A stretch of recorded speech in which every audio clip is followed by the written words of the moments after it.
CBI के सामने जूता निकालने की कोशिश की। वकील ने सनातन का अपमान नहीं सहेगा हिंदुस्तान का नारा भी लगाया।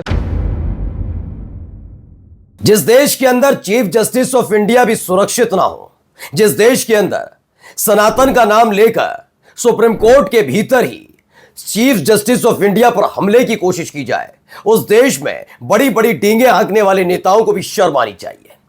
शर्म आनी चाहिए इस बात को लेकर कि आप देश को किस तरफ ले जा रहे हैं, ये किस तरह के हालात पैदा किए गए। हालात की शुरुआत जरूर अब्दुल खालिद और अनवर से शुरू हुई थी कि ये दाढ़ी वाले, टोपी वाले, ये हिजाब पहनी हुई महिलाएं, ये हमें कतई पसंद नहीं। लेकिन वो धीरे धीरे बढ़ता चला गया। उर्दू नामों से नफरत होती चली गई, उन नामों को बदलते चले गए, लेकिन उन शहरों की कभी सूरत नहीं बदली। देखते ही देखते फिर दिक्कत होने लगी अजान से, फिर मस्जिदों से दिक्कत, मदरसे बंद कर अपनी पीठ थपथपाई जाती रही। ये सब इसी देश के अंदर होता रहा और हालात यह है कि सनातन का नाम लेकर चीफ जस्टिस ऑफ इंडिया पर हमले की कोशिश की जाती है।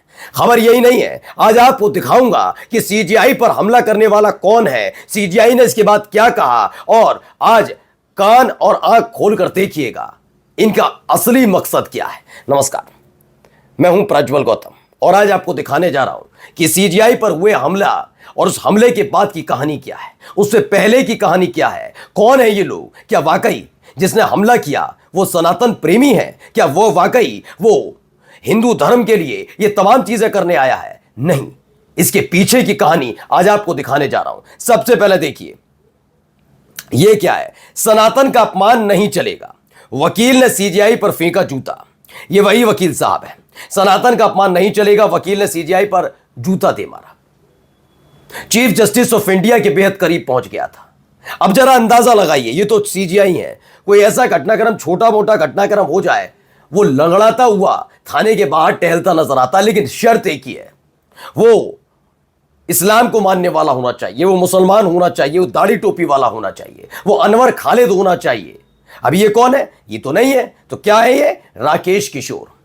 तो राकेश किशोर नाम का एक वकील अपनी सारी हदें पार करता है, इसकी भावनाएं आहत होती हैं। क्यों?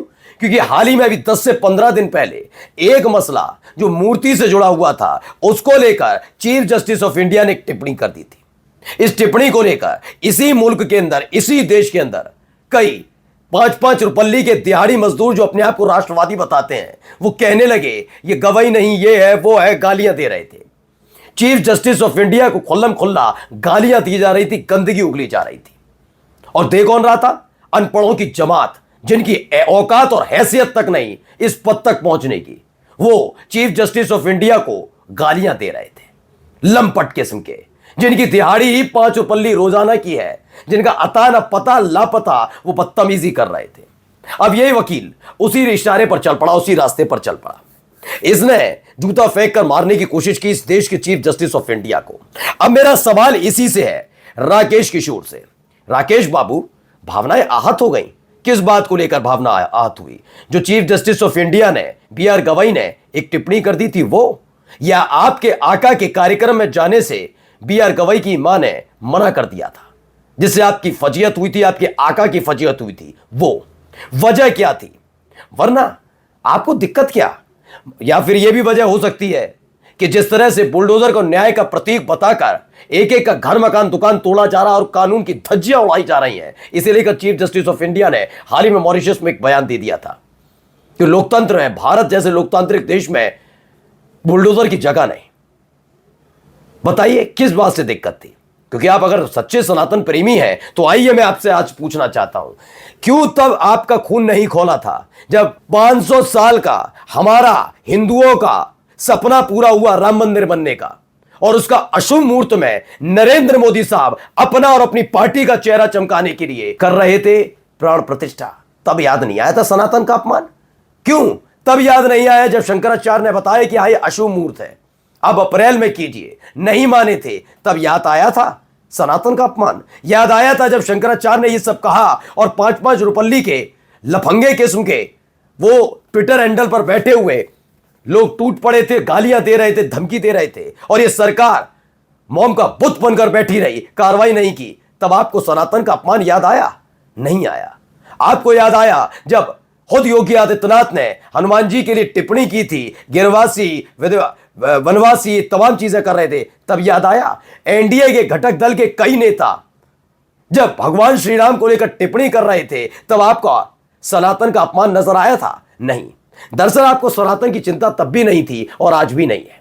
हकीकत यह है, ऐसे लोगों को कभी किसी चीज की चिंता रही नहीं, और धर्म की तो खास तौर पर। ये धर्म को खिलौना मानकर लोगों की भावनाओं से खेलने वाले लोगों के हाथ की कठपुतली मात्र हैं, ऐसे राकेश किशोर जैसे लोग। आइए खबर दिखाता हूं। सुप्रीम कोर्ट में सीजीआई गवाही पर हमले की कोशिश, वकील ने जूता फेंकना चाहा, नारा लगाया सनातन का अपमान नहीं सहेंगे। मैंने कहा ना, सनातन का अपमान अभी हो गया, वैसे सनातन में पूरा सम्मान। देखिए, ये वही वाली थ्योरी है, जैसे आपको मालूम होगा कि लव जिहाद चलता है, ये मुसलमान लड़के लड़कियों को फंसाते हैं, उसके बाद उनकी हत्या कर देते हैं। तुम फ्रिज में मिलोगी, तुम बोरी में मिलोगी, तुम सूटकेस में मिलोगी।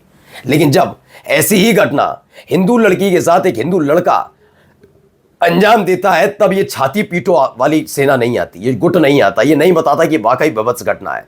क्यों? इनके मुताबिक, ऐसे संगठनों के मुताबिक, अगर ये घटनाक्रम किसी हिंदू लड़की के साथ एक मुसलमान कारित करता है तो यह अपराध नहीं, बहुत बड़ा अपराध है। लेकिन हिंदू लड़कों को आजादी है क्या हिंदू लड़कियों का साथ ऐसा करने की? नहीं ना। सम्मान तो सम्मान होता है ना महिला का, लेकिन ये किसी का सम्मान नहीं करते। ये किसी महिला के सगे नहीं है, ये किसी के भी सगे नहीं है। ये उसी तर्ज पर है जब भारतीय जनता पार्टी के नेता, जब बीजेपी के दिग्गज नेता सनातनों का, हिंदुओं का जब उंगली पकड़कर ले जाया जा रहा था भगवान श्री राम को, मंदिर तक छोड़ने वाला पोस्टर जारी हुआ था, तब भी इनकी भावना आहत नहीं हुई थी। यानी बीजेपी के नेता अगर अपमानित करते रहे, भगवान श्री राम को अपमानित करते रहे, भावनाओं से खेलते रहे, तब इन्हें सनातन का अपमान नजर नहीं आता। इन्हें कब याद आता है? जब उसकी विपरीत विचारधारा वाला व्यक्ति कुछ बोल दे, इनकी तभी भावनाएं जागती हैं। आइए अगली खबर देखिए। सुप्रीम कोर्ट में वकील ने सोमवार को chief justice of India BR Gavai पर हमला करने की कोशिश की। यह घटना उस समय हुई जब सीजीआई की अध्यक्षता वाली बेंच एक मामलों की सुनवाई कर रही थी, और उसी समय यह वकील वहां पर पहुंचता है और यह वहां पर जूता फेंकने की कोशिश करता है। अब आप खुद अंदाजा लगाइए किस तरह का यह भारत है। न्यू इंडिया कहते थे ना, नरेंद्र मोदी जब भी कहते न्यू इंडिया, नया भारत बनाएंगे हम, नया भारत करते थे ना, यही नया भारत है। यह नया भारत है कि न्याय प्रणाली में अगर आपको किसी की बात बुरी लगे तो हमला कर दो। जैसे अभी हाल ही में उत्तर प्रदेश के अंदर समाजवादी पार्टी के एक सांसद रामजीलाल सुमन पर करनी सेना नाम के लुच्चा संगठन के लुच्चे हमला कर रहे थे। वैसे और उसके एक बात कोई कार्रवाई ना होकर योगी सरकार का एक मंत्री कहता, वाह बेटा वाह, शाबाश, तुमने सही किया हमला करके। क्या वैसे न्याय ऐसे मिलेगा? अगर आपको बुरी लगी थी बात तो इनके खिलाफ भी मामला उठाते। अब इस पर सुप्रीम कोर्ट के chief justice of India BR Gavai ने कहा, मुझे इन चीजों से फर्क नहीं पड़ता। ये स्पष्ट कहा है। बार एंड बेंच की भी खबर है, these things don't affect me. CJI BR Gavai after lawyer attempts to attack him in Supreme Court. इन्होंने कहा कि मुझे इस बात से कोई फर्क नहीं पड़ता जो हमला करने की कोशिश की गई है। जब उन पर हमला किया गया तो उसके बाद उन्होंने कहा मुझे कोई फर्क नहीं पड़ता। सोचिए क्या देश बना दिया हमारा, किसी को बख्शने के मूड में नहीं है। ऐसा लगता है हर एक आदमी ज़ॉम्बी टाइप का बन गया है। पहले मुसलमानों को कोसो, मुसलमानों को लताड़ो, मुसलमानों को खदेड़ो, और फिर कोई ना मिले तो ऐसे किसी पर भी टूट पड़ो। नमस्कार।